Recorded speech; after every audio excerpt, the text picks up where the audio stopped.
sort of chaotic, busy, full weeks. I hope you all had a good trip home and are ready to settle in for this last rush toward the end. I'm Karen Weatherman. I'm chair of the Common Reading Program, and on behalf of the people who work with me and of my colleagues in the Office of Undergraduate Education, I want to welcome you this afternoon to our talk today by Dr. Collins. This talk today is one of a full year's series of speakers and events that present various topics and activities related to, in some way, to this year's Common Reading book, Soonish, 10 Emerging Technologies That'll Improve and or Ruin Everything. So as we go through the year, we're both highlighting WSU researchers, that's what tonight's presentation is in that vein, and also highlighting ways that you can propel yourself forward in your own Soonish future here at WSU. I especially want to acknowledge our folks in Global Campus today who are joining us through live stream, so it's great to have you with us wherever you may be watching this this afternoon. I want to let you know there are still 3 Common Reading events left for this semester. Tomorrow evening, Robbie Cooper from Human Development will be giving a presentation and workshop from 7 to 8:30 in Spark G45. That's that big round lecture hall. And the title for his presentation is The Value of Self-Care. And he'll be demonstrating, and I think it's sort of interactive in some ways, ways to think about self-care for yourself now during this very stressful time of the semester, but also ways in which this is a new kind of venue of thinking about healthcare more generally, that preventative self-care is another mode of addressing serious illness. So that's tomorrow again, 7 to 8:30, Spark G45. And then we end the semester series next week with student presentations from 2 different classes, from HD 205 and from SOE 110. Both those classes have used Soonish as the starting point for semester-long projects. And in HD 205, it will be the final film festival of short films that students in that class have created. They'll be voting for people who attend that presentation. And on then the SOE, the environmental science class, they have been doing semester-long projects on sustainable cities.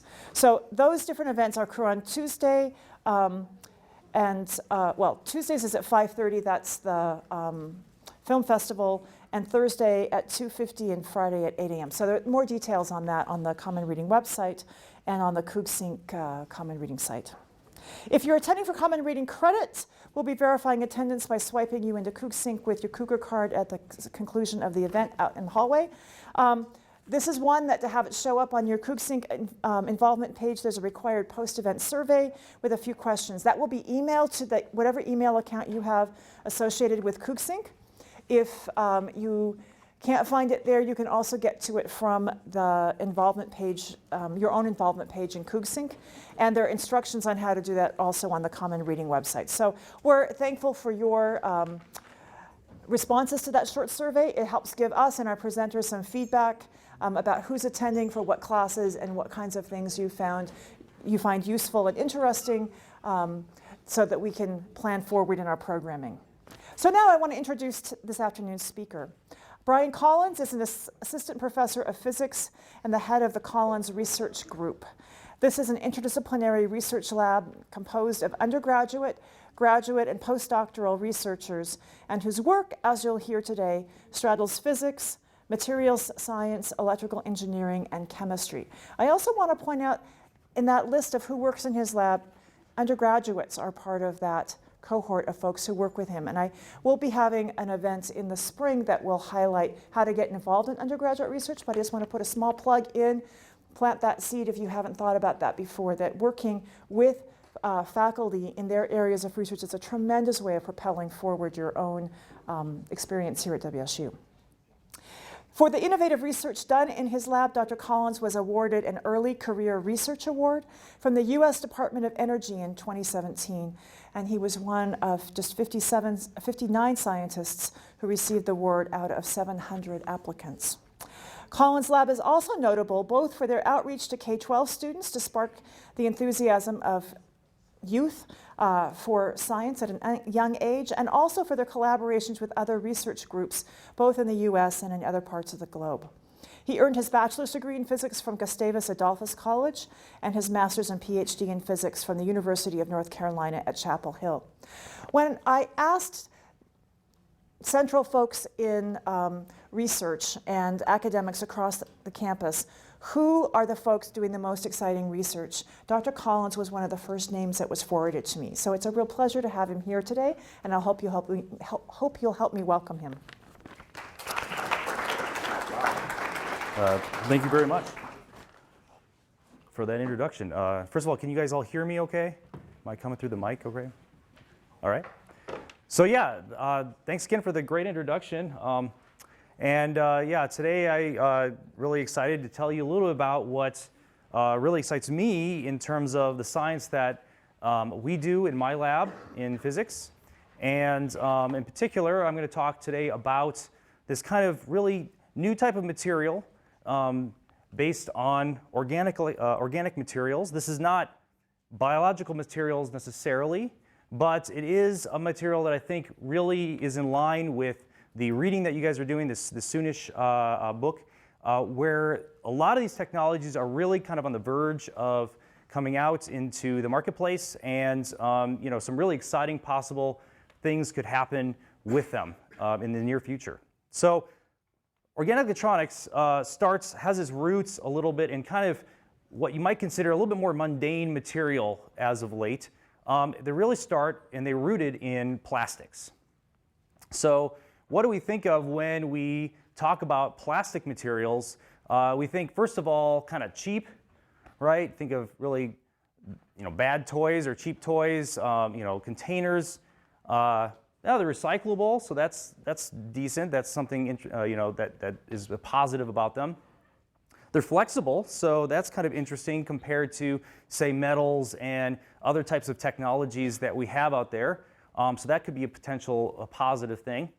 Often we make too much of them, and so we have to deal with pollution and that sort of aspect that deals with, that has to do with the manufacturing of plastics. But on the other hand, there's some interesting things coming up, right? So there's 3D printing that's kind of coming out now, and we have a lot of those in kind of the art studios and even in engineering manufacturing. So that's kind of an interesting aspect too to plastics. And we think of them kind of as, in terms of electronics, we think of them kind of not very interesting. They think of them as insulators. So they're the stuff that we coat all of our wires and our components so we don't get shocked ourselves, right? So we often consider them not to be very interesting in terms of electronics. They're more kind of structural materials and maybe interesting in terms of their flexibility and printability, right? So, but where do they come from? What are these down to the atomic or molecular level? What do they look like? So they originally come, or they all are basically what we call polymers, or the science community likes to call them polymers. These are basically big molecules that are all very stringy. They're chains of carbon atoms that maybe are wound up or along or just kind of do whatever they want to do. And they're coming from basically small molecules, usually based on carbon, that we link together, bond together into long chains. And you can think of all plastics as like a lot of spaghetti just kind of thrown together and it's solidified in that shape. And that's kind of helps to give the flexibility that we know about these materials. It allows them to be flexible at the macro scale, but it also allows a lot of other possibilities. Some examples, styrofoam's one example, as well as Teflon. This is actually Teflon here, where you have carbon atoms in the middle, or the black blobs, and the green ones are actually fluorines. But you can use basically any atom you want and kind of chain in together into these plastic materials. Most of the time, they're made out of carbon, or they're based in carbon. And actually, we didn't kind of come up with these ideas ourselves. This was something that we got ideas actually from living organisms. Actually, it turns out we are all composed of polymers of some sort. And of course, the most well-known polymer out there is the DNA molecule. It itself is a polymer, in fact. So if you look at that, if you come down here, you see these are the DNA molecule. Here we have a polymer made up of, again, these monomers, which are just the individual links. We link them up, or the body actually in this case links them up. And then we have 4 possible monomers. Now Teflon's a little bit simpler because it's just got one thing that we can repeat all the time, whereas DNA is something that we kind of, the body changes up and has 4 possibilities. But you know, we've actually synthesized, or chemists have synthesized stuff like this with his 4 possible monomers: adenine, thymine, guanine, and cytosine. But that's kind of cool because it actually encodes all of life, and that is itself a polymer. And in fact, the rest of your body is also made out of polymers, basically what we call proteins. Proteins are just long chains. Now there's a couple more types of monomers you could have. There's 21 amino acids, and those are all the monomers that chain together into these long stringy molecules that we call proteins, and basically make up all of our bodies, right, and all of living things. And so, you know, we kind of got this idea of what plastics could be from what we already are made out of ourselves. So that's pretty cool, but I don't see any, you know, electronic applications here, right? So what does this have to do with electronics? And how can we mesh that together? So first of all, you know, way back in the day, we had the transistor invented, and that kind of really, you know, was a really big revolution in terms of how what kind of technologies we can have as a society. And of course, naturally, Bardeen, Brattain, and Shockley were awarded that prize in 1956, which was really well deserved because, you know, that has come from that invention of that electronic device. You know, we get all of our laptops and of course our cell phones, and that has really revolutionized, you know, society as a whole over the past several decades. So how does this relate to plastics, though? And really the thing that makes all the electronics possible really is electronic conductivity. Okay, and what does that really mean? So we know kind of this idea where you have wires and you can have you know, electric charges jumping across something and making a lightning bolt type of cool pattern. But really what this is are, you know, how the atoms are constructed. We have this nucleus at the center of each atom, and of course we have the electrons kind of swirling around it, and those are the things, those electrons are the things that could potentially move around and give us the ability to do what we can do with our cell phones. So how does this work? I mean, so in a metal, we basically end up with atoms in this kind of crystal lattice, so a repeated pattern like this, and every atom has a whole bunch of electrons around it, of course. And as we know that basically opposite charges attract each other, so we have a positive nucleus and a negative electron, and they attract each other. And so these ones in the middle, they're kind of bound to the atom pretty tightly. But as you get further and further out, you start having these electrons that don't really feel that electric field or feel the attraction of the nucleus so much, and they become a little bit freer to go around and kind of swim around in kind of a quasi-sea of electrons that kind of surround these atoms. And if you put a little voltage on them, they will flow from atom to atom and eventually down the wire. And so that's kind of what makes all of the electronics possible, is the ability for these electrons to flow. And you see those in, of course, metals. So what makes an insulator, of course, is the inability to flow, right? So if you have an example of a carbon bond in these polymeric molecules, what will happen is these two carbon nuclei or atoms really want that electron, and they share it when they bond together, but that electron has to stay kind of between those two, and I've kind of drawn a little region where they have to like be confined to, and they can't really get out of that. And so because of that, those electrons are not able to flow, and we have insulators, and that's why, of course, we coat all of our wires with these materials in order to, you know, keep us from getting shocked with the electric flow that's occurring in the metal. But that's what kind of makes the big difference between a metal and an insulator and how we get our electronics to work. So typically you think that, okay, so polymers are probably not going to be able to do this type of thing because, you know, carbon atoms have these bonds like this versus metals. So until that was true, until someone realized that if you bond them in certain ways, you could actually make them act like metals. Okay, and that's called conjugation.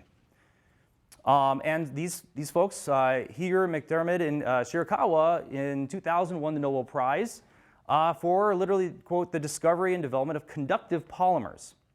And it was kind of interesting because, as how a lot of science goes, this happened by accident. They weren't actually trying to make conductive polymers. They just made a mistake in the lab, and they were working with polyacetylene. And typically the way you make polyacetylene, it actually comes from an oxyacetylene torch. I don't know if anybody's played with one of those things. It's used a lot in welding. And a lot of soot is created, a lot of black soot. And what comes out of this is polymers, is black polyacetylene. And it got when they were trying to prepare this stuff, it got really shiny, and they were surprised at this because usually soot is not very shiny. And they tested it, and it turns out that it was very conductive. And they found that the way that they prepared this, technically called by doping, they could actually change the conductivity all the way from being insulating through semiconductors into being metallic-like, just through this process.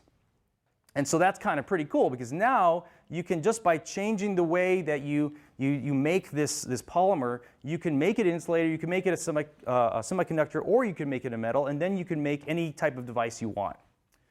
So the way it works really is actually the second bond between two carbon atoms. That's the key to how these things become conductive or metallic-like.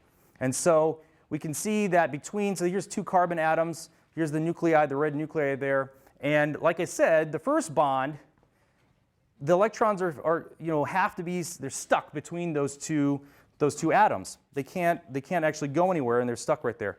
The second bond, though, it's called a pi bond. Actually, there's already an electron here, so they have to exist over here or down here. And so now there's basically nothing to stop them, if there's a chain of these things, to keep marching down the line here. And that's exactly what you see in this line. Every other one of these bonds is a second bond. And then in this sketch, you can kind of see here's those sigma bonds that are trapped. And then here are these what they call pi bonds, the second bond. And that actually can hop along this chain. So now you have basically molecular little wires that can transport electrons down the line, and you can use for your electronics. So that was pretty cool. And on top of that, we can tune those properties. Like I said, we can go from an insulator to a semiconductor to a conductor, but we can also change its optical properties this way. We can change how it's sensitive to light, how it emits light, and all that sort of thing by changing kind of the organic chemistry of how these molecules are constructed together. So for example, we can connect them into ring structures. We can use other atoms like oxygen and nitrogen and really completely fine-tune the properties of these molecules and basically tune them to exactly the types of devices we want. So currently, the kind of way that our technology works is it basically involves certain elements in the periodic table, right? So mainly, most of the technology that makes your computers or cell phone workers is silicon, right? And then we add to it a little bit maybe of copper, and we add to it some gold contacts or some things like that. But we're really kind of stuck with whatever properties that silicon has, okay? And so that doesn't give us a lot of tunability. And so silicon do some things really great, like maybe do a calculation in a calculator on your computer, but it's not good at other things. It's not great at necessarily emitting light or absorbing light, for example. And so it doesn't have that tunability. Now with the ability to basically change the molecular structure of these molecules, we have the capability to tune whatever property that we want to be the best at that thing that it's going to do. And so that really has led to a real explosion in the research in terms of how to control this new capability to make materials with whatever properties that we want or need. So it sounds really great, but there are a lot of challenges that have come up to make this possible. One of them is that their properties are not just dependent on the way that these atoms are bonded together into molecules, it's also how they organize at the molecular level, okay, next to each other. And so it turns out their properties are really dependent on their nanostructure. And what that really means, a nanometer is like a billionth of a meter. It's really small, but it's basically the size of these molecules. And so the structure that occurs when these molecules, say these stringy polymer molecules, maybe there's like other molecules that are spherical or something like that. They're typically called fullerenes. I won't really get into them, but they can organize differently, like mixing. They can crystallize into nice packed regions. The way that they kind of make and generate these structures on the molecular level really also impacts their properties. And that's something a chemist can't control. Okay, so a chemist is more focused on making a ring structure, like a benzene ring structure. And so here we come in as physicists and try to see how can we control these nanostructures and how does that affect their properties too. And so basically teaming together between chemists and physicists and engineers, we kind of learn how to control these properties and are learning how to control them in a way that we can put them into products so that they have devices that are actually better than the ones that you currently have today. Some of the challenges, though, are in measuring this nanostructure. First of all, these materials are really delicate. You could think of biological materials, which are also carbon-based, also polymers. We typically look at the nanostructure of the chips and devices in your computers through electron microscopies and X-ray diffraction and things like this, which are fine for those types of materials, for like gold materials or silicon materials, but they really basically obliterate organic matter. And so really it's hard. This is a real challenge of measuring the molecular structure and how these things, the nanostructure of these molecules and how they organize. They also don't like to be crystals. So if you think of all the technology that you have today, all the atoms look like this. They're all kind of in this nice pattern that's what we call a crystal. Molecular organic materials don't do that. They look very fundamentally different. And so the challenge really is to understand how nanostructure can affect the properties as well as what about this nanostructure is important. I mean, it looks like a mess, right? So the question becomes, what is important about the way that those things are organized that give us the properties that we want? And so kind of just as a side effect, what we do in our lab is to use novel kind of resonant X-ray techniques with these molecules. Basically, the X-rays come in and they resonate with the molecules, and we can actually tell one from another, how they're oriented, how they're organized, and stuff like that. And so we look at how the nanostructure, therefore, is going to affect their properties. More on that a little bit later, though. So let's review here a little bit in terms of what are the opportunities for organic electronics. We know that they're flexible, right? These materials in general are flexible. So that's one possible opportunity that is different than our current technology, which is, of course, based on rigid materials. They're printable, so something to the likes of cheap manufacturing, right? Right now, the way that they make any of these devices, and the reason why your cell phone costs $1,000 is because it literally costs a lot of money to produce one tiny little chip. They have to basically put silicon and melt it down in these giant kilns that go at about 4,000 degrees, and then they have to do everything in a clean room environment. The bunny suits that you see from Intel and IBM. Nothing like this, where you can just stick it on your desk and print something out. And so this is a potential advantage of these materials that really dwarf what we currently can do with our technology. Another aspect is that they're earth abundant. So right now, the key elements that make our technology work basically reside in these elements down here. These are the lanthanides and actinides on the periodic table. Those are called rare earth elements because there's very little of those elements on the planet. And worse even is almost all of them are found only in China. And so the only way to be able to make your iPhone or your laptop is actually to mine something in China and have it shipped over here. And so that's another aspect of not strategically having enough access to these materials. So we want to kind of go away from that and instead go to something like this range of the area of the periodic table with carbon, nitrogen, oxygen, those types of elements where basically that's just everywhere and we don't have to worry about a supply chain issue. And finally, they're biocompatible, right? So they're made out of the same materials, and they're polymers, so we're made out of polymers. There's some potential advantages there also in terms of what technologies you might create from this.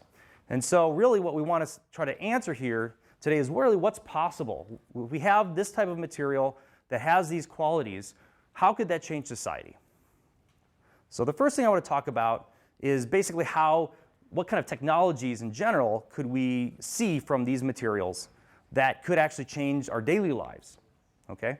So coming up with these organic electronics, what could we make from them that could replace some of what you have today? So does anybody know there's actually some products out there made from these small molecules, these organic molecules? Anybody know of any products that have these types of devices in them? None? All right, how about the iPhone? The new iPhone has these molecules in them. The screen of the X or the next generation iPhones, those all went to what's called OLED screens. They're actually manufactured by Samsung. So Samsung's had them in their phones for a while, or LG, I think they also make them. They have all their TVs. They're really big screen. Now they have curved TVs, and that's only made possible because of the flexible capabilities of these displays from the molecules themselves. So they're already coming into the industry. In fact, they're already a multi-billion-dollar industry for a number of reasons. One is that they're simpler than the old LCD screens. The way that they used to work was, in fact, if you have, actually my iPhone currently works, where you have basically a white backlighting, okay, and then you have several layers of filters. You have to get just the red colors, the green colors, and the blue colors, RGB, right? They have to have a red filter, a green filter, and a blue color subtracting out those lights so that you have just red, green, and blue pixels. And then they have a bunch of different filters here to improve upon that until you get out here. So you're subtracting off all the white light from the back. Whereas on an OLED screen, it actually just has red pixels, blue pixels, like little LEDs that are red, that are blue, or green, and just there's no filters. There's no subtraction of the light in order to get the screen that you want. And so they're simpler, they're thinner. They actually have better color because you're not just subtracting all the colors with filters. You're just producing red, green, and blue. They can actually be turned completely off to give you really good black pixels. So when an LCD screen or colored or powered by an LED in the back, to get you black, they have little shutters that close off the red pixel, the green filter, and the blue filter, and try to just mask all that white light that's behind it. Well, all of that stuff still bleeds through. You can only shutter off the light so well, and so you end up with kind of a gray background when you're trying to get black. Whereas these, they can completely turn off and give you much deeper blacks. And of course, that also saves energy, right? If you can just turn off the LED, here you actually don't save any light by showing a black picture because you always have your lamp, your white lamp on behind it. Okay, so that's pretty cool. That's what we're using. That's what we're going to already. But there are still issues with this. First of all, it's very expensive, right? Again, the new iPhones are $1,000 or more. And they're rigid, right? So these aren't flexible or anything like that. So what's going on with that? Well, firstly, they're still kind of made in the traditional old school fabrication methods where you have these big high temperature things and special clean room fabs. They even have big, huge chambers where they suck out all the air from it, big vacuum chambers where they have to make these in. It's really hard to make. What we're working on now is trying to switch to processing with inks. So making these screens in a printable way that will give you the flexibility and keep it inexpensive. So one of the things that we're doing in our lab is trying to simplify the process further and, again, trying to understand how we can print these devices. So currently, here's a zoom in of one of your displays. Okay, if you really look closely into it, you would actually see individual red, green, and blue pixels here rather than a color. And so when all three of them are on, your eye mixes them together and you see white. Okay? But if you want a red, this R, of course, is going to look red. You just turn off the green and the blue pixels. But it turns out for every single pixel, you have to have several subpixels, and you have to have a whole bunch of electronics below each of those in order to control each individual red, green, and blue pixels. And so it becomes it's still fairly complicated, even for the new displays. So what we thought is, well, can you make a pixel that itself just can emit any color you want, rather than having separate pixels for each little bit of screen that you have? Okay, and that would potentially actually reduce the complexity of these things. On top of that, can you make these from an ink? Can you basically print these things? And so what we thought of is to try to look at maybe if we mix a blue emitter polymer molecule and a green emitter, and we print them from inks. This is a first step to maybe simplifying the process and making these things a little bit cheaper. So we chose, these are kind of nice molecules here. I won't get into the details of the molecules, but basically it turns out this F8 molecule emits a blue color, and the BT molecule we know emits a green. Can we mix them together in a way that we can use a voltage signal to control which one's emitting? Okay, and so what we did is we basically have this kind of blade coating ink process, which is basically how a lot of the manufacturers use to print stuff, and we make our own devices. So here we have basically the pink area is one electrode, is the first electrode, and the second electrode is this white L-shaped thing, and where they cross together, they're going to emit light. And so we're going to have basically 4 pixels on here. It's pretty simple. We're a pretty fundamental lab, but we still can make our own devices and test them. And so what we found is that we could actually successfully do this. And what's really interesting is the people who did this were actually undergraduates. This was Keith Hilaire, who graduated 2 springs ago, and Zach Croft, who graduated last spring. Both of them worked on this project in series. Keith's now in grad school at NC State University, and Zach's at Berkeley National Lab. As a graduate student. And basically what they did is we mix these things together and we find that we can make these nanocrystals of the blue emitter surrounded by the green emitter. And without going too much into details, we could control which one was emitting through the voltage. And the way we did this was through electroluminescence spectroscopy. So what you're doing here is you have your LED here, and you hook it up to a voltage source. And so it starts to emit some light. But you want to see quantify what color is in the light. So you let that come through into a spectrometer. It's basically got a little prism in there. It spreads out the light onto a CCD, and then you can measure which colors are being emitted in a quantitative fashion. But you don't really need that to see if a pixel is blue or red, or blue or green. And so we are able to just use a simple webcam to show that as you change the voltage signal on your LED, you can go from a blue LED to a green one. And so this is kind of cool because now these are printed from an ink. They're 1 pixel that can make at least 2 different colors. It's working on getting them to produce red as well. But that's kind of a start. So here's like, I guess, quantifying a little bit more with this setup. We can basically go, from 1 to 4, basically 1 being basically all green and 4 being all blue, just to quantify how much is blue and green.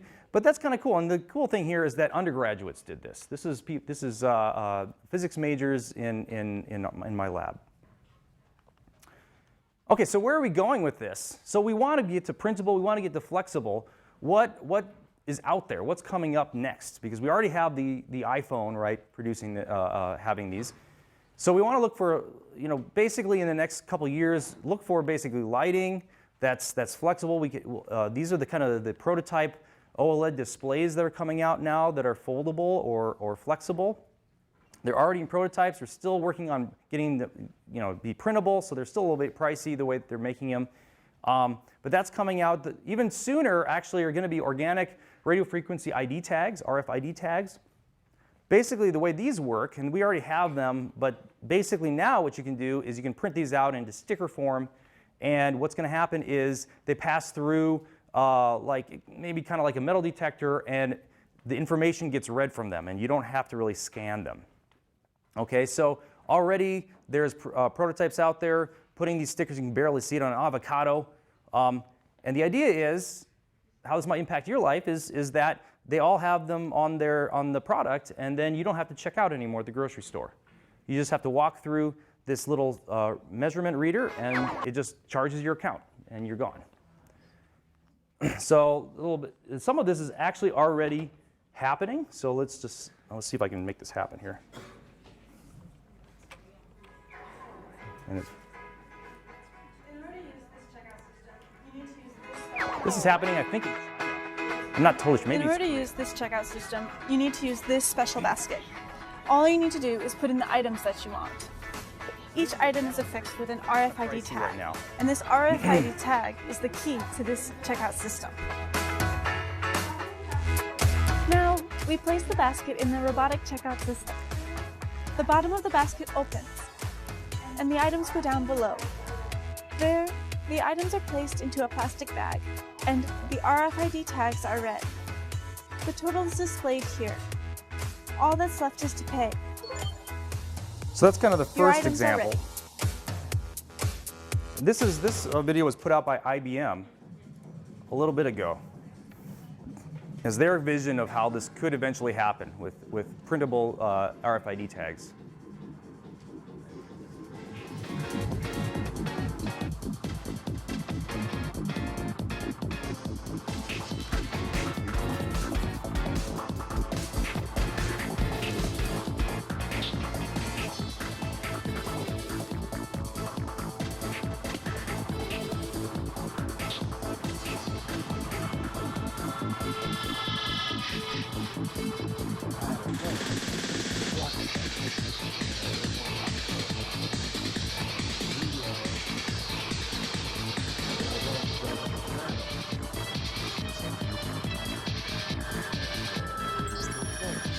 morning, sir.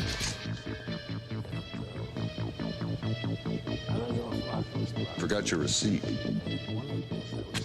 Checkout lines. Who needs All right, them? so that's, Have a that's nice coming day. around next couple This is years. the future of e-business. What time we got? All right. All right, so where else is this going? A little bit further into the future. There's already a lot of these, like I showed you, this flexible display. They're working on prototypes of what could be coming out in the future. These are kind of examples of, I don't know if you've ever had those, slap bracelets. They were big when I was growing up.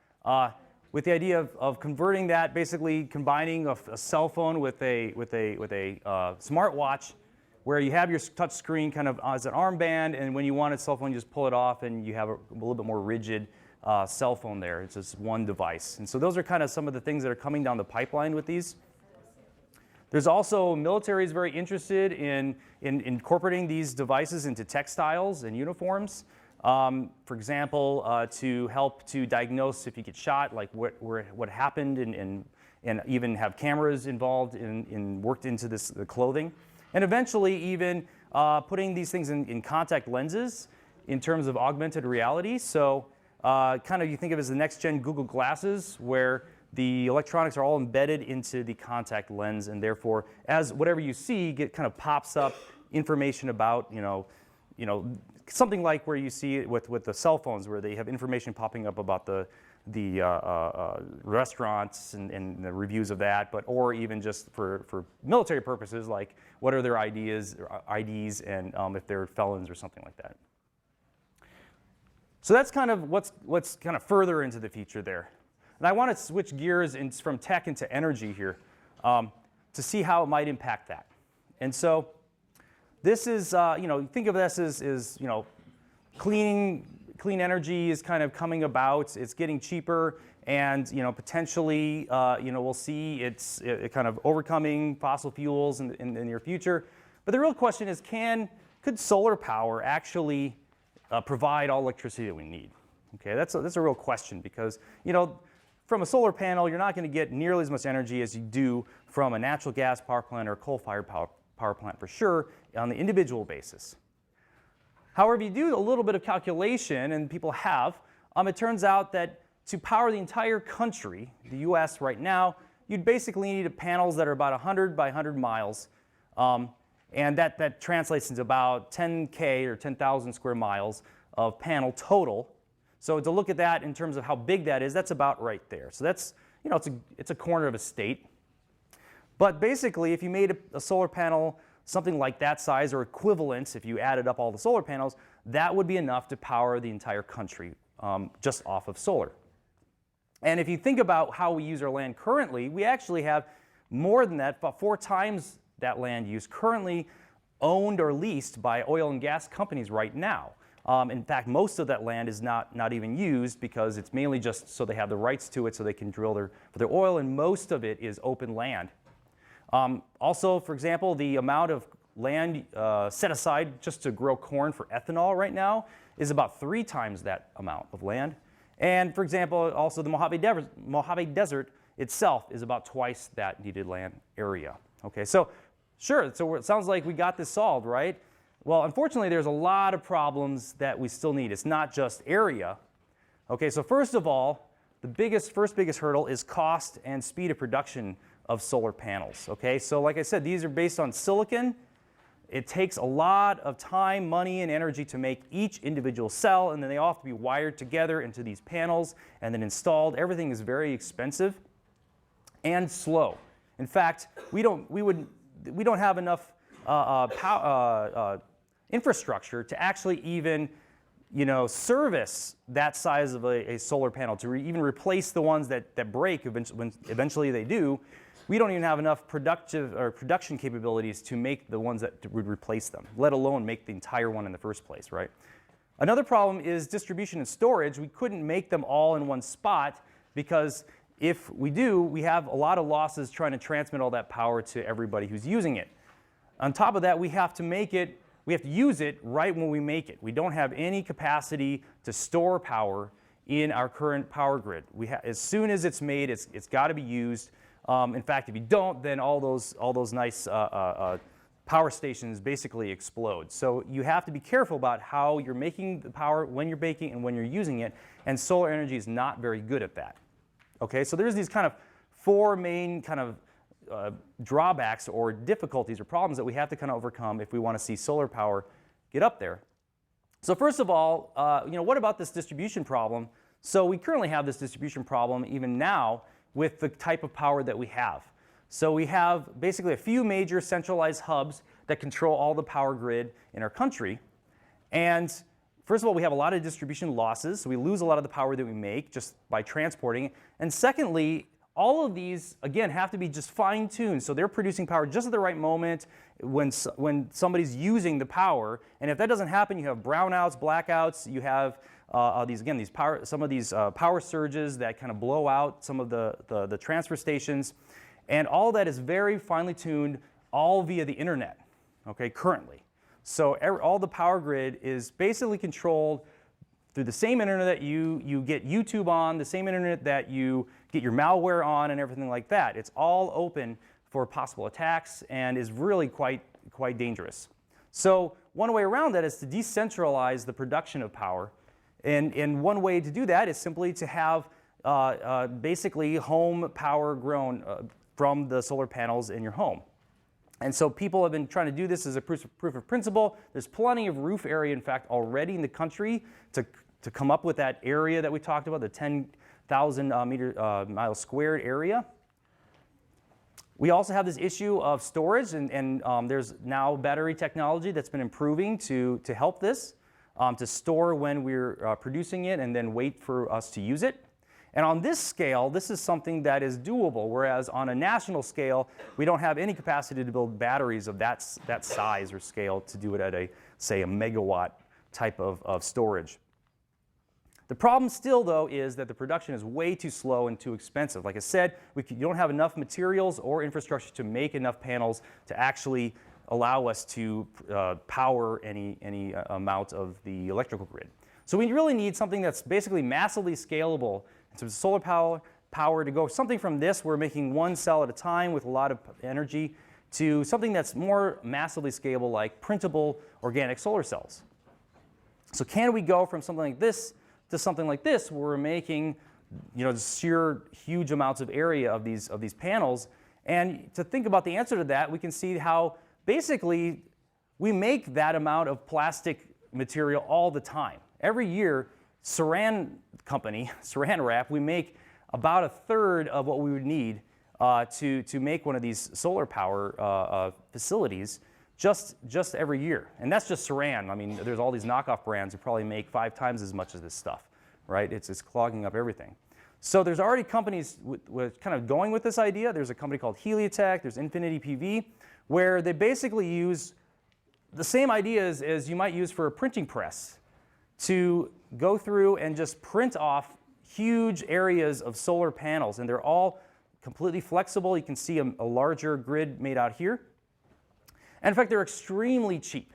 So not this company, but another called Infinity PV. They sell some of these demonstrator panels. So I have one here that I bought. Basically, it's just like a little film that they print off on something like a printing press. In fact, the first ones were made out of old Kodak company or buildings where they still had those film press. They just converted them to make these things. And so the cool thing here is that they send these things with postcard stamp postage. They don't even package these things because the postcard postage costs more to send it than it costs to make this solar panel. And so basically, you can get you can go out in the sun and put leads on this, and you can get like 6 volts off of it and a couple watts. And I'll just pass this through. Just here, why don't you take that and kind of check it out? Hopefully, it gets through everybody. So it's kind of they're on production. They're scaling up, and this is definitely something that's possible. One drawback right now is we're only at about half the efficiency that we need on these things. So these only generate about half the power that we would need to actually make these things feasible. So really, there's still some R&D that needs to go into these things to understand this. And so we do that, that's what we work on in the Cobbs Lab. We make our own kind of organic solar cells, similar process. We're ink coating these things and making these devices. They look fairly similar to the LEDs because, of course, they're just LEDs run in reverse, honestly. You put in light and you get out power instead of you putting in power and getting out light. We look at them with a variety of optical tests and measurements in our lab. And then we measure how how charges are made from the light and how they're made at molecular interfaces. We look at kind of the quantum states that occurred to make these things, and we've watched them happen at these interfaces between polymers of different types. And so I didn't want to go into too much detail here and stay kind of aspirational, but essentially a lot of these, again, are done by undergraduates. So this is Kyle Norbert and Jacob Hastings in my lab who do these experiments currently, actually. I'm going to skip this for time. We do this with really powerful X-ray machines called synchrotrons. It's pretty neat. X-rays are important because they are able to probe atoms and molecules. We've gotten a lot of great results from them, but I'm going to skip that to kind of keep on time here. So yeah, in other words, disruptive kind of power generation from solar panels is really coming soon. Currently, we have the cost of fossil fuel power is about 12 cents per kilowatt hour. That's about how much you're charged at the electric meter. The idea is that these panels are so cheap that they would be able to produce this power for far less than what they currently can produce it for. And so here's an example of just silicon-based ones. We've gotten, it used to be 76 bucks per kilowatt hour just to do silicon. We've gotten that down to about 30 cents. That's still about 3 times the cost of producing power from fossil fuels. So we have a ways to go, but the idea is if we could get these efficiencies up to the similar efficiencies, 18% efficient is what silicon PV is, these things cost basically 100 times less to produce. And we are getting up there. So this is a kind of record research cells over the years, and we're getting them up to starting at 2% efficient now to 14.2%. So it's getting close to that kind of point where they start to actually be able to be used. And in fact, in Europe, where power is a little bit more expensive, they already are cheaper than fossil fuels. And so a lot of these printed solar panels are now being placed on rooftops in Europe. Another idea that people are working on are smart windows. So here's the solar spectrum, and you can divide it kind of into 3 sections. Really, you got UV, visible, and infrared sections. And you really, for windows, all you need to see through is the visible section, right? You actually don't want the UV. That's the stuff that gives you skin cancer or whatever. And infrared actually is literally heat. So when you feel heat from the sun, what you're really feeling is infrared light. And so we don't really want that coming through because that heats up these buildings, which are mostly windows anyway, and you have to use a lot of energy to cool the building then because of that. And so what people are actually working on also are solar panels that just absorb in the UV and the infrared, but are clear in the visible. And so that way you can actually, in some of them, here's some prototypes of that, where you actually have solar panels coating the windows. And the only way you can really do this is through these kind of flexible printing processes. But they are semi-transparent or fully transparent. And in fact, some of the technology is going into trying to learn how to switch them to be opaque or transparent, even in the visible, allowing you to basically have these smart windows where you can basically close the window with a switch by making it opaque. It's self-powered because it's powered by the UV light or the infrared light. And at the same time, it blocks all the heat coming into the building, so you don't have to cool it in the first place. So these are some of the ideas people are working on a little bit further down into the future. I'm not going to skip this for time, so we can get out of here pretty soon. And I'm going to skip this a little bit. This is talking about basically the issue of storage. You make most of your power in the middle of the day when we don't use it. There's morning and evening demand, and so have to somehow find a way to store this. Currently, the batteries are very expensive and actually, in fact, pretty dangerous. Lithium-ion batteries are nice, but they also tend to explode and catch fire, so that's not so great. Some of the, so if we could go to kind of polymer-based printable batteries, that would save a lot of our headaches. And in fact, the Katie Zhang group at WCU is really a big group at the forefront there. They actually have been making batteries from soy-based polymers. And so you can see kind of a sticky, gummy material that actually performs just as well as our lithium technology today. However, they don't have this runaway explosion problem. And so The Economist was pretty excited about this, and they did a piece on her group. So a lot of work done here is very relevant to these organic electronics. And the final thing that I want to kind of touch on and mention before the end here is how it might affect medicine. So a couple years ago, this was demonstrated that they could actually, this guy was, had a back injury and was paralyzed in his arm. And what they did was they put electrodes in his brain to measure neurons firing, okay? And that converted that signal for a computer. The computer interpreted it, and then they had another electrode into his arm that connected to the neurons in his arm that told his muscles to flex. And actually, they got it to the point where just by thinking about what he wanted to do, he could actually control his fingers again. And so this was a demonstration of him actually playing Guitar Hero, even though he was paralyzed in that arm. So this is pretty cool. There's a nice quote of him of just the amazing stuff that happened there. And the way that works is, well, nerves don't really use electrons to do stuff. They use ions, like potassium ions, sodium ions, that they tell you to eat your bananas. But computers, of course, use electrons. So we have to make a way to make the ion signals from neurons convert into electrons. And that's really the fundamental challenge in doing this. So what people have been trying to do are making these brain sensors to sense when neurons are firing, and then to actually convert that into a signal that a computer can measure. The problem here is that it's very invasive. They use these grids of sharp needles, metal needles, to get the measurement from the neurons.